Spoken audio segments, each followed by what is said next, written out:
Open hand monument এটি ভারতবর্ষের একটি অত্যন্ত সমৃদ্ধ নগরের আইকনিক সিম্বল। এটি স্বাধীন ভারতবর্ষের প্রথম পরিকল্পিত নগর। শিবালিক হিমালয়ের পাদদেশে অবস্থিত এই নগরাঞ্চলটি বিংশ শতাব্দীর আরবান প্ল্যানিং এবং মডার্ন আর্কিটেকচারের এক অনন্য উদাহরণ। এটি ফ্রেঞ্চ আর্কিটেক্ট লি কার্বুশিয়ারের পরিকল্পনায় গড়ে ওঠা ভারতের প্রথম প্রধানমন্ত্রী পণ্ডিত জওহরলাল নেহেরুর স্বপ্নের শহর চণ্ডীগড়। এই চণ্ডীগড় একদিকে যেমন পাঞ্জাবের রাজধানী, অপরদিকে হরিয়ানারও রাজধানী। তবে চণ্ডীগড় পাঞ্জাব বা হরিয়ানায় অবস্থিত নয়।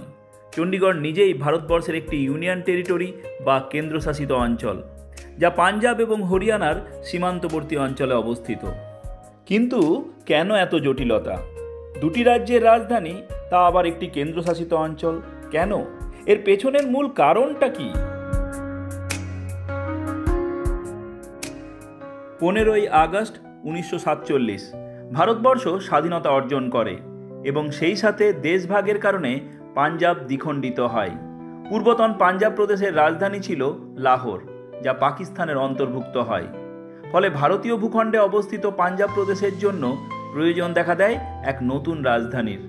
তৎকালীন ভারতের প্রধানমন্ত্রী পণ্ডিত জওহরলাল নেহেরু এই পাঞ্জাবের জন্য এক অত্যাধুনিক এবং সুপরিকল্পিত রাজধানী গড়ে তোলার পরামর্শ দেন, আর তারই ফলশ্রুতি হিসাবে এই চণ্ডীগড়ের আত্মপ্রকাশ। অক্টোবর 1953 দেশের প্রথম রাষ্ট্রপতি ডক্টর রাজেন্দ্র প্রসাদের হাত ধরে এই চণ্ডীগড়ের উদ্বোধন ঘটে। দেবী চণ্ডীর নাম অনুসারেই চণ্ডীগড় নামের উৎপত্তি। প্রাচীন চণ্ডী দেবীর মন্দির আজও এখানে স্বমহিমায় বর্তমান। এরপর 11ই নভেম্বর 1966 ভারতীয় পাঞ্জাব পুনরায় বিভক্ত হয়। তৈরি হয় নতুন রাজ্য। পশ্চিমের পাঞ্জাবি ভাষা অধ্যুষিত অঞ্চল পাঞ্জাব এবং পূর্বে হিন্দি ভাষা অধ্যুষিত অঞ্চল নিয়ে গড়ে ওঠে হরিয়ানা, আর এই দুই রাজ্যের মাঝে ছিল চণ্ডীগড়।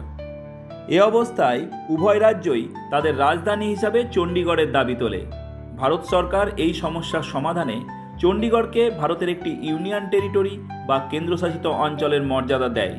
সেই সাথে পাঞ্জাব এবং হরিয়ানার রাজধানী হিসাবেও তাকে স্বীকৃতি দেওয়া হয়।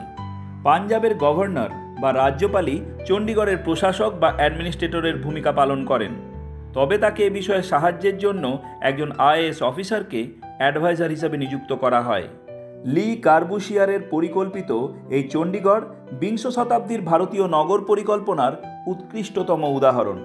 ফাংশন বা কার্যকারিতার ভিত্তিতে তিনি চণ্ডীগড়কে 4টি জোন বা অঞ্চলে বিভক্ত করেছিলেন। নাম্বার 1 লিভিং জোন, যেখানে এ শহরের সুপরিকল্পিত জনবসতিগুলি গড়ে উঠেছে। নাম্বার 2 ওয়ার্কিং জোন, যেখানে বিভিন্ন প্রশাসনিক কার্যালয়, শিক্ষা কেন্দ্র এবং শিল্প কেন্দ্রগুলি গড়ে উঠেছে। লি কার্বুশিয়ারের পরিকল্পিত ক্যাপিটাল কমপ্লেক্স এখানেই অবস্থিত, তাই ইউনেস্কোর ওয়ার্ল্ড হেরিটেজ সাইট হিসাবে স্বীকৃতি লাভ করে। 3 নম্বর জোনটি হল care of body and spirit, যা শহরের স্নিগ্ধ এবং সবুজ অংশগুলিকে তুলে ধরে, যার মধ্যে রয়েছে বিভিন্ন অরণ্যাঞ্চল, গার্ডেন, পার্ক, যা শহরের প্রায় 46% ভূমিভাগকে দখল করে রেখেছে। এখানেই রয়েছে এশিয়ার বৃহত্তম রোজ গার্ডেন বা গোলাপের বাগান, যা 30 একরেরও বেশি অঞ্চল জুড়ে বিস্তৃত। রয়েছে 1600-রও বেশি বিভিন্ন প্রজাতির গোলাপ। ভারতবর্ষের তৃতীয় রাষ্ট্রপতি ডক্টর জাকির হোসেনের নাম অনুসারেই এই গার্ডেনের নামকরণ করা হয়েছে। নাম্বার 4 সার্কুলেশন সিস্টেম, যা মূলত এই নগরের সুপরিকল্পিত পরিবহন ব্যবস্থাকে নির্দেশ করে, যেখানে 7 প্রকার বিভিন্ন সড়ক পথের সাথে রয়েছে সাইকেল চালানোর জন্য পৃথক সাইকেল লেন। চণ্ডীগড়ের মোট এরিয়া মাত্র 114 বর্গ কিলোমিটার। এখানের 80%-রও বেশি মানুষ হিন্দু ধর্মাবলম্বী। এছাড়াও রয়েছে শিখ, মুসলিম, খ্রিস্টান, জৈন প্রভৃতি। এখানের অফিসিয়াল ল্যাঙ্গুয়েজ ইংলিশ, তবে এখানের অধিকাংশ মানুষই হিন্দি ভাষায় কথা বলে। তবে পাঞ্জাবি এখানের অত্যন্ত জনপ্রিয় ভাষা। এখানে গ্রীষ্মকালীন তাপমাত্রা 35 ডিগ্রি থেকে 40 ডিগ্রি সেন্টিগ্রেড, শীতকালীন তাপমাত্রা 7 ডিগ্রি থেকে 15 ডিগ্রি সেন্টিগ্রেড। বার্ষিক বৃষ্টিপাত 110 সেন্টিমিটার, যা মূলত জুন থেকে সেপ্টেম্বর মাসের মধ্যেই হয়ে থাকে। দুটি রাজ্যের রাজধানী, তা আবার একটি কেন্দ্রশাসিত অঞ্চল, ফলে খুব স্বাভাবিকভাবেই সরকারি অর্থের বরাদ্দ এ অঞ্চলে অনেক বেশি। তাই এই অঞ্চলটি ভারতের অন্যতম সমৃদ্ধ নগরাঞ্চল। এখানের quality of life, living standard অত্যন্ত উচ্চমানের। এর সাথে এখানের সিটি প্ল্যানিং, আর্কিটেকচার তথা মডার্ন ইনফ্রাস্ট্রাকচার এই শহরটিকে প্রকৃতই সিটি বিউটিফুল হিসাবে গড়ে তুলেছে।